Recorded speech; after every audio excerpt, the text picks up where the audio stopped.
So today we're going to be talking about glazing in our microwave kiln. So there are several steps that need to be taken. I wish it were a fast process, but it's really not because unfortunately you have drying time and several cooking times. So we're going to go over those. I'm going to go over different steps here because you have some options. So here on the left, these two pieces, these are actually done with a ceramic glaze that can be put on your greenware. So this is clay that has been dried but not bisque fired. So these two pieces here, if you'll see, they're gray. That means they have not been bisque fired. So there are pros and cons to each one. It just depends on the look that you're going for and the glazes that you like. So these two here, like I said, they are greenware. That's what they call it. And they have been coated here, painted with this Mako Stroke and Coat. Here, let me get it better. This one's cleaner. So the Mako Stroke and Coat, these are really nice because you can put them on your raw clay. They, they come in a variety of things. They are food safe. It's just a different look. It's nice because they do retain their color pretty well. So like the color you see is generally the color that it's going to come out as. So that's really nice. There's less worry as far as holding your breath to see what happens and whatnot. And it gives you a good idea of the color that you're looking for in the final piece. So I have decided to do, a couple of those to show you a method. It's also nice because you don't have to take that extra step to do your bisque fire. So we're going to try those out with these. And now these here, these have been bisqued. So you'll see they're white on the back. This particular kind of clay that I've used, I like to use a low fire clay, ceramic clay, when I use my microwave kiln.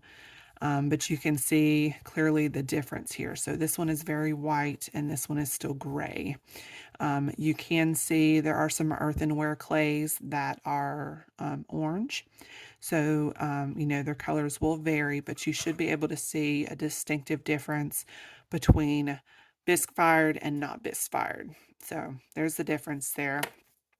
So these are unique in that I like to use these Mako jungle gems. There's other brands that make similar things. What you want to look for is a low fire glaze, and I particularly like the ones that have crystals mixed in. So they have pieces of glass frit mixed in here, and I like these for a couple of different reasons.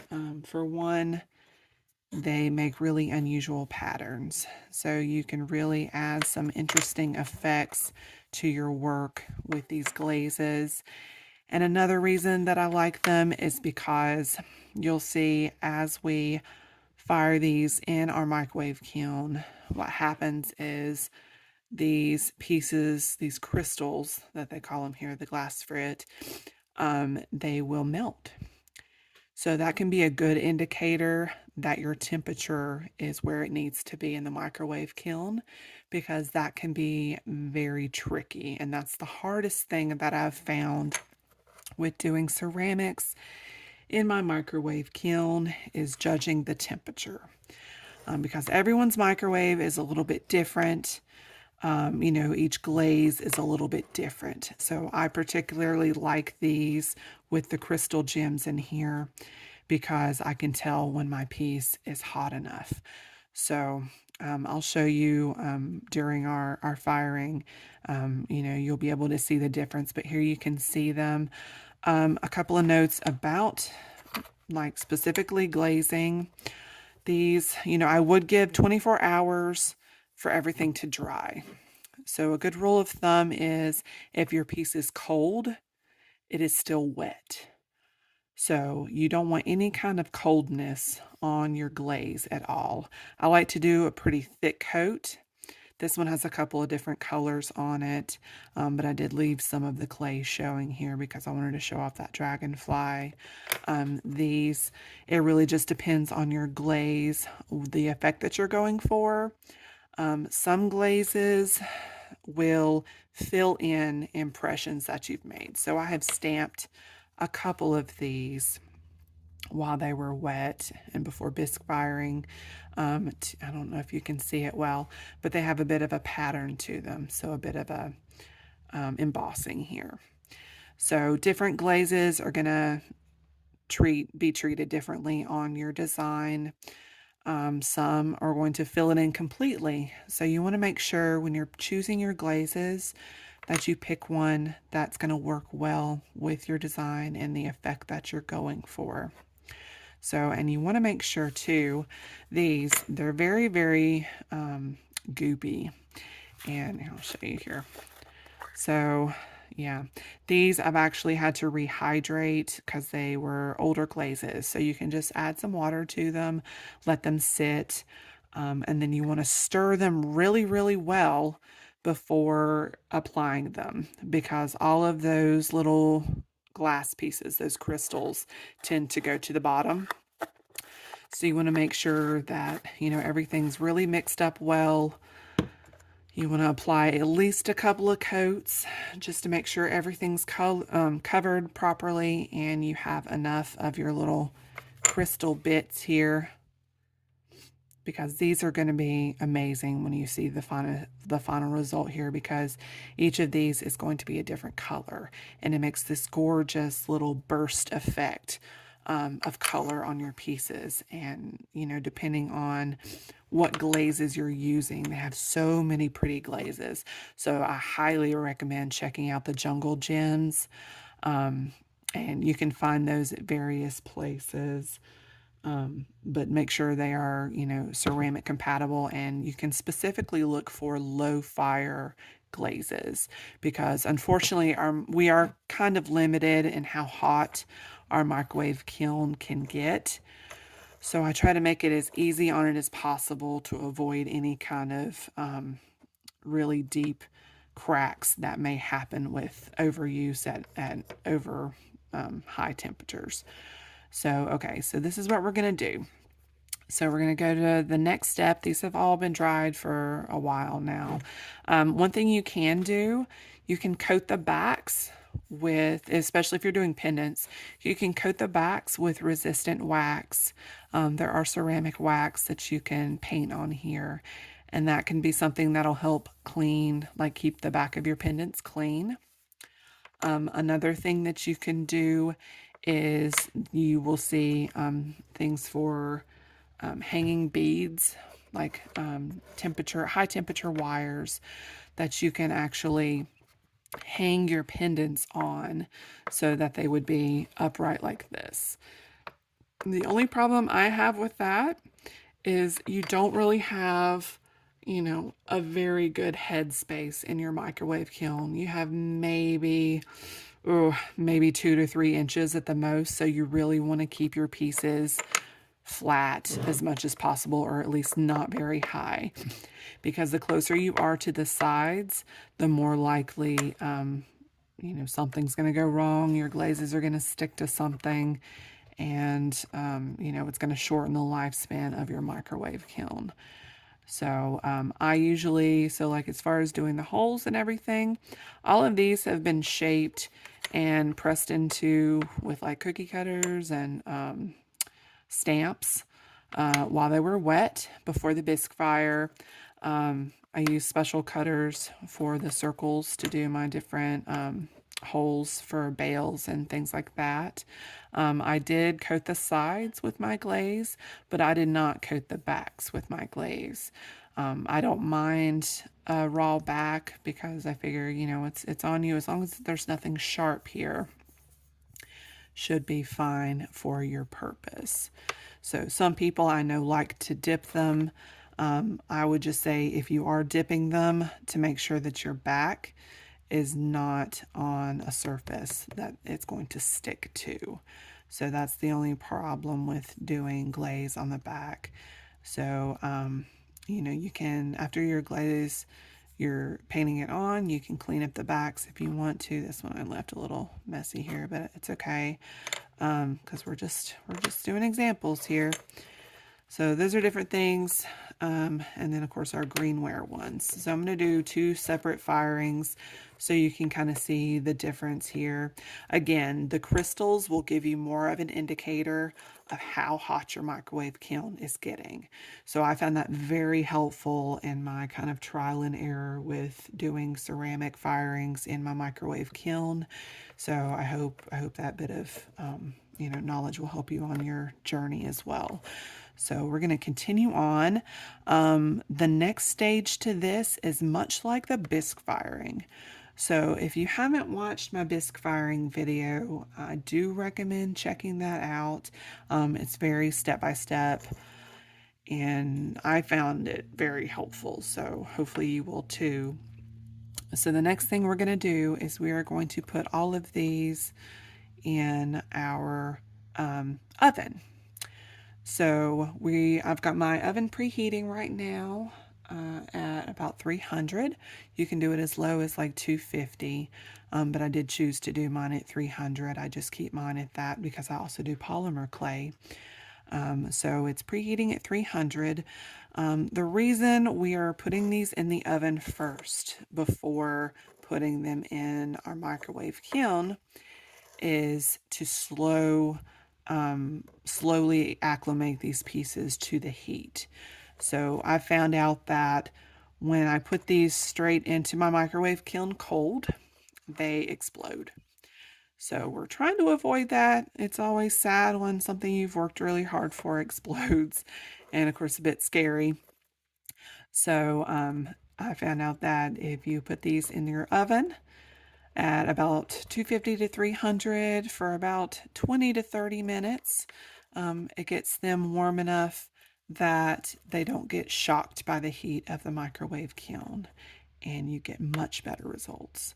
So we're going to go on and put these in the oven at 300 for about 20 to 30 minutes.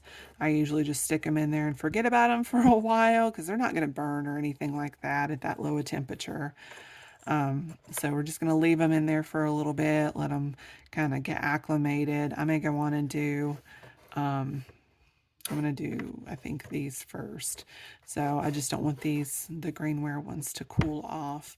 Or maybe I'll do the greenware first because they won't, I'm going to put them in the smaller kiln and that won't take as long.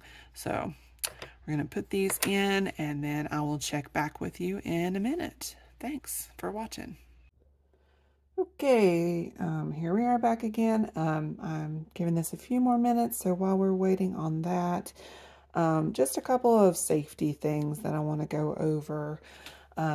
So whenever you are doing any kind of work with your microwave kiln, it is best to have some sort of ventilation. So I usually keep a fan going or like a window open, and that way, it can be a bit fumy. There is a bit of a smell. I'm just kind of worried about the later effects of that, so I like to be safe. Another thing is whenever you're working with heat, microwave kiln, all that fun stuff, you want to wear protective gloves.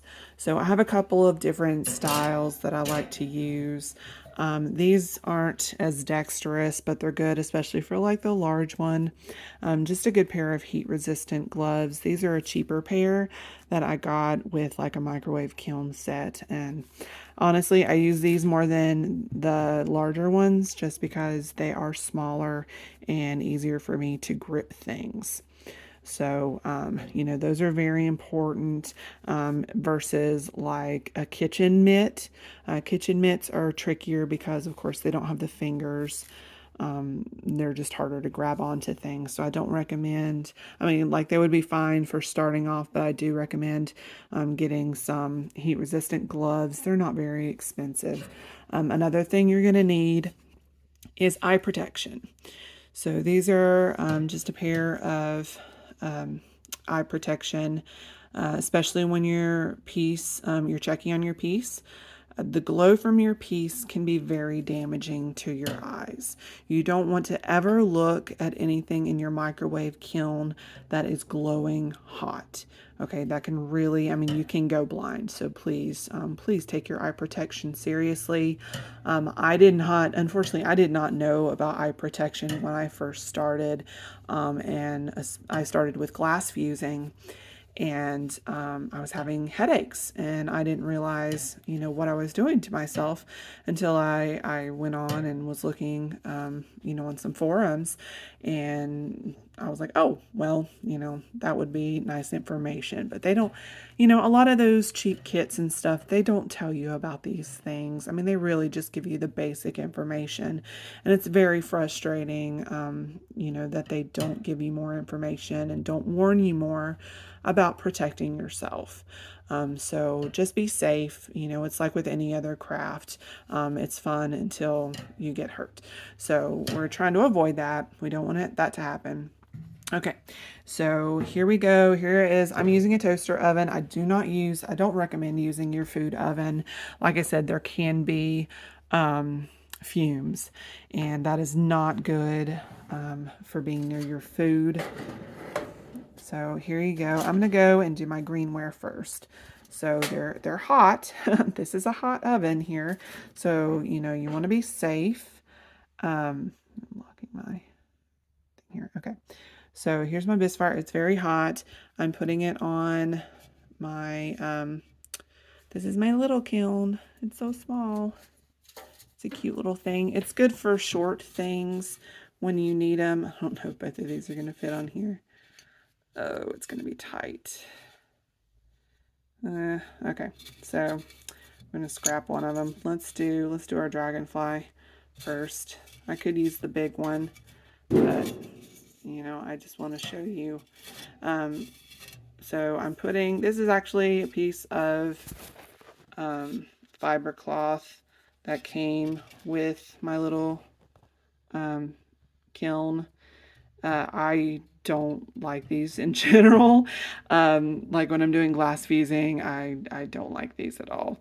But for this purpose, it's just going to act as a barrier for our glaze, to protect our microwave kiln. So what I'm going to do is I'm going to go on and cut this off here. And because I'm going to go on, these will be fine. They're still in the heat and everything, but I don't like to use my microwave and my oven at the same time. It tends to short circuit things. So here we go. We're adding this in here.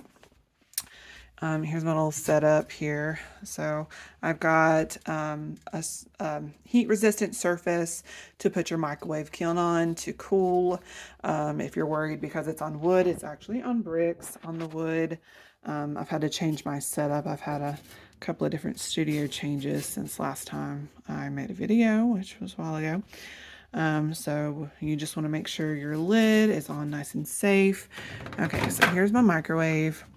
If you don't know what wattage your microwave is, it should say somewhere on it.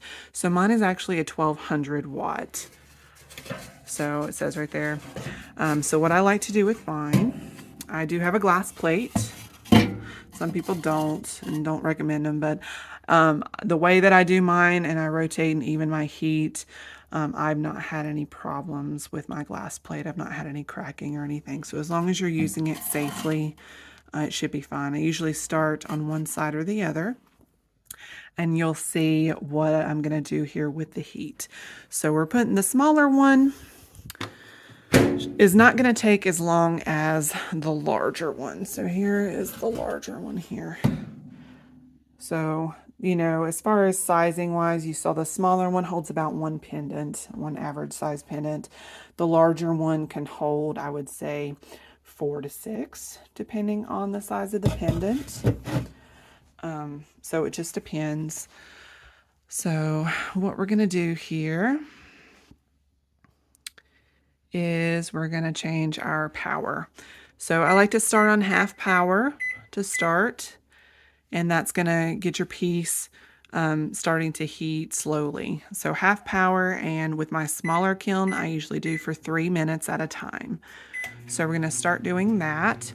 After every 3 minutes, what I'm gonna do is rotate my lid, rotate the position of the kiln in the microwave. So I'll show you what we do after 3 minutes. Okay, first 3 minutes, here we go. So after every 3 minutes, you want to rotate your lid like that, just a quarter turn. It doesn't have to be full. That is to ensure even heat and also to avoid any hot spots. I like to move my position on the turntable as well to avoid any potential heat damage to the microwave. So I'm going to check back in with you once I start seeing a glow. You'll start seeing a glow at the top when it starts getting hot enough. When you start seeing the glow, that's the time to put your eye protection on. So I'm going to start doing my 3 minutes. It's probably going to take up to about 15 or so. It does take longer when you're doing ceramics versus glass. So I will check back in when I start to see the glow. So I'll check back in with you in about 15 minutes. Okay, we're glowing and our eye protection is on. Make sure when you are rotating, never put your hand, your glove, over that circle. That is where all your heat is coming out. You will have a bad day. It will hurt. So here we go. Starting to work here. We're still not there yet. So ceramic glazing is a bit different than glass. What I like to do now is we need to amp up the power a little bit. So we're going, you can do half power all the way up to your glow, and then if you want to amp it up to, a 6 is good. We're not done yet. This one I'm going to do a couple of minutes because we're getting close. We're getting close. As you could tell from the glow was orange. To get up to temperature with your ceramics, you do want it to get more towards the yellow, kind of white stage of the glow. So if you're seeing orange, it's getting there, it's getting hot, not ready yet. So we're going to check back with it and see what's what. Okay, here we go. Okay, you see the glow has changed color. Eye protection on. I'm going to give you a little peek. I don't want to let this heat out though. You can see how hot it is. It's very hot. So you don't want to let this heat out. Okay, so it's ready. This one's good to go. All right, so this one's good to go. What I've done is I have put it, you'll hear conflicting things. Some people leave theirs to cool in the microwave. Do not leave it to cool in your microwave, please. Please don't do that. So what happens is all that heat, when it's cooling, it's going to come out the hole and it can just absolutely destroy your microwave. Please, please, please do not leave it in your microwave. It's best to put it on a heat-resistant surface to cool. Some people cover the holes. I don't cover the hole because I feel like it does need to ventilate. It needs to cool. So we're going to leave that. It's going to be a few hours before we can touch it. I will try and do like a little after video so you can see the end result. Again, with ceramics, sometimes you don't get the heat hot enough. So I don't want you to get frustrated. It is something that you kind of learn the feel of, when it is hot enough. So that is the hardest thing with glazing, is you kind of get paranoid that it's too hot when it's not. Because like I said before, like it needs to get a lot hotter than you would for glass fusing. So, it takes a little trial and error. So you need to find out what works best for you, for your microwave, for whatever glazes that you're using. Next thing we're going to do our nice crystals here. So we're going to put these out here. This one I've got thin fire on. I had a little bit left over, so I'm just going to do it on there.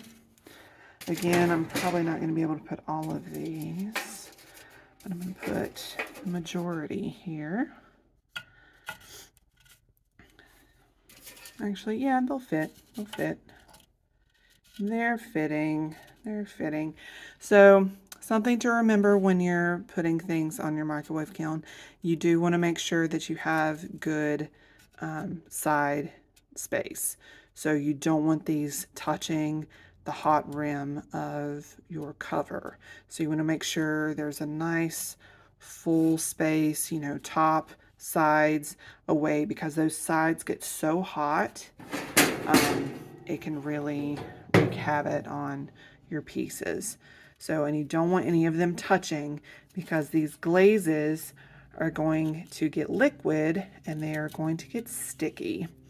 So that's another good reason we have our thin fire paper on here. That way, you know, if we do have any glaze that runs out, it's not going to stick to our ceramic microwave kiln. So I'm going to go on and pop these in the microwave kiln. And we're going to go and we're going to do the big one. Okay, we've got our big one in here. We are going to do the same thing we did before. We're going to lower this level to 5, just half power. The big one I do at 5-minute intervals. So 1, 2, 3, 4, 5, 5-minute intervals. We're going to start that. Just like the other one though, we're going to stop every increment, every 5 minutes on this one, and rotate that lid, rotate its position in the microwave to avoid any hot spots or damage to our plate. And we're going to keep doing that. I'll show you with the once it starts glowing. What you can do after a few increments, you can do your power level higher. So I usually don't go any higher than a 7 with mine. You know, depending on the wattage of your microwave, it may be different. So, you know, just kind of gauge what works best for you. Can't wait to show you the difference in the crystals. So the other one was the stroke and coat, so that was the greenware. This one, it's a little bit of magic. So we're gonna see what happens, and I'll show you here. I'm gonna do a few increments of the 5 minutes, doing rotation of the lid, rotation of the position. I'm gonna come back when it starts glowing. So it's gonna be about 15 minutes, so I'll see you then. So we're still into it right now. There is one thing I wanted to show you that is perfectly normal, because some people will panic. So as you're cooking, your paper, I've gone a little too far on that. Well, anyway, you'll start smelling burning. The burning is normal. Your paper will look charred, kind of burnt. Just keep going. Just keep going. Like I said, you can increase the strength. Right now I'm at a 6. But I just don't want you to worry if your paper's turning brown, because that's perfectly normal. So still going. Okay, so we're starting to see a little bit of glow action. So I can't use 2 hands here, so I'm going to show you what's going on here. If you'll look, the crystals are starting to melt a little bit.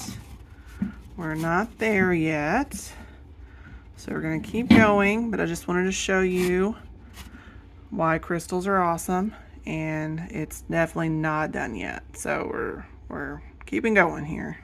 Okay, checking in again. It's been about 20 minutes or so. Just gonna give you an idea of what the crystals are doing here. So I'm gonna give you a little peek. I've got my eye protection on.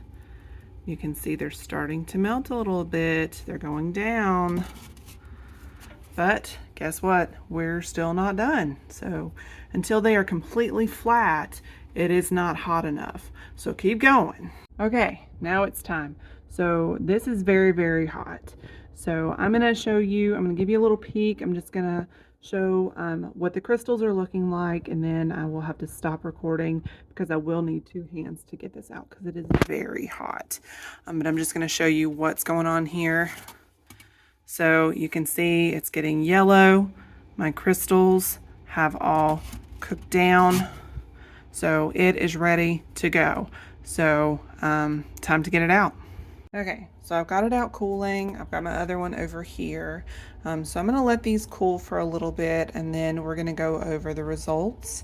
So you'll see some good and some bad things, which is expected with glazing in a microwave kiln. There is a lot of uncertainty involved. I got a lot of guesswork. I'm probably a little out of practice, but we got it here, and we'll go over the good and bad and things that could have done differently and things that actually turned out better than expected. So we'll go over those results after these cool. So we'll record back then. Okay, so we've got our finished results here. So we've got some good and some bad things going on. So first of all, this is a good example of not getting to quite the hot, like the hottest it needs to be.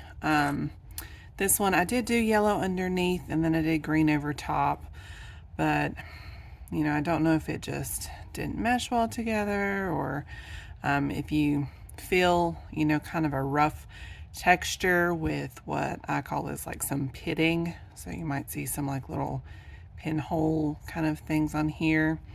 That is a good indicator that it did not get hot enough.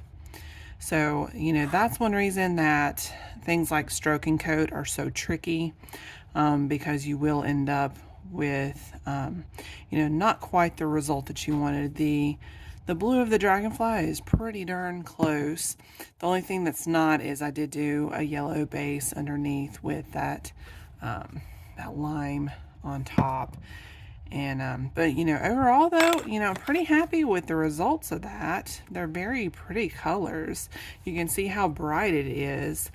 And it is bisque now, so you can see, you know, the back has turned white.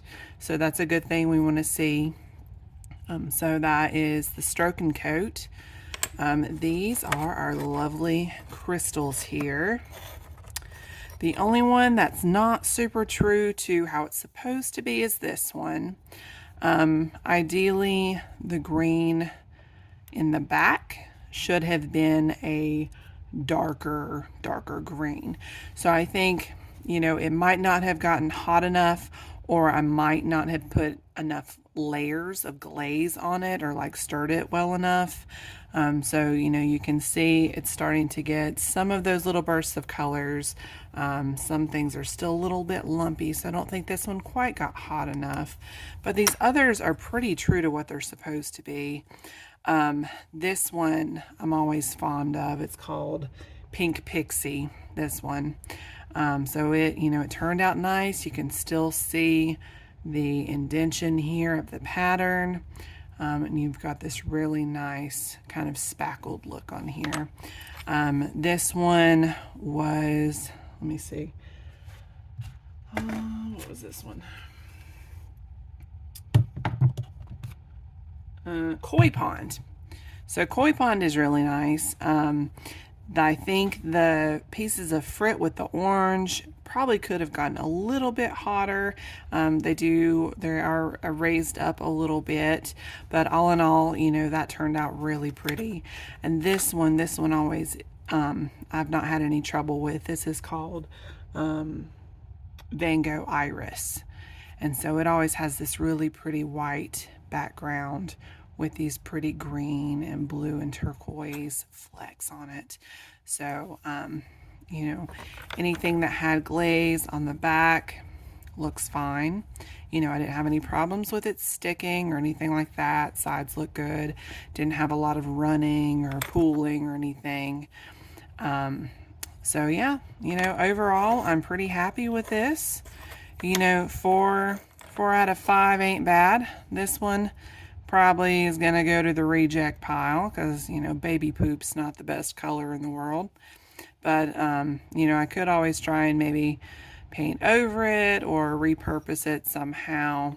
But, you know, that gives you a good indication of not being hot enough. So that one, maybe it's because it was bigger than the other ones. You know, you do want to try and fire similar sizes together, because they do get hotter at different rates. So that could be the case, because if you see, I mean, it's pretty significantly larger than these other ones that it was fired with. So, you know, that's a good thing to watch out for. This one, you know, I'm going to still work around with that stroking coat. This is kind of my first time playing around with that, but overall I'm pretty happy with that result. Maybe not layering the colors so much next time. Let's just stick to color blocking. But, you know, it's got this pretty nice white outline on the dragonfly. I'm pretty happy with that. I'm going to make a pretty pendant when that's done, nice and springy. So yeah, so if you ever have any questions, feel free to, you know, leave me a comment. I'm very responsive on my comments, and I try and give, you know, good feedback for your questions. You know, if you have any feedback for me, feel free to leave me a comment or anything like that. I don't know when my next video will be. This one, you know, just felt like making a video today, I guess. So, you know, I'm glad to finally show you some glazing techniques. May switch over from ceramic to fused glass for the next one. But whole nother set of problems and solutions for that. But I hope you enjoyed it, and I hope you'll like and subscribe, and, you know, be patient with me if you don't see a lot of content. I do have a full-time job, full family. So, but I do enjoy making these, and I've been enjoying, you know, seeing people's questions and everything from the last video I made. So keep up with me, and hopefully in the future we'll have some more. So have a good day.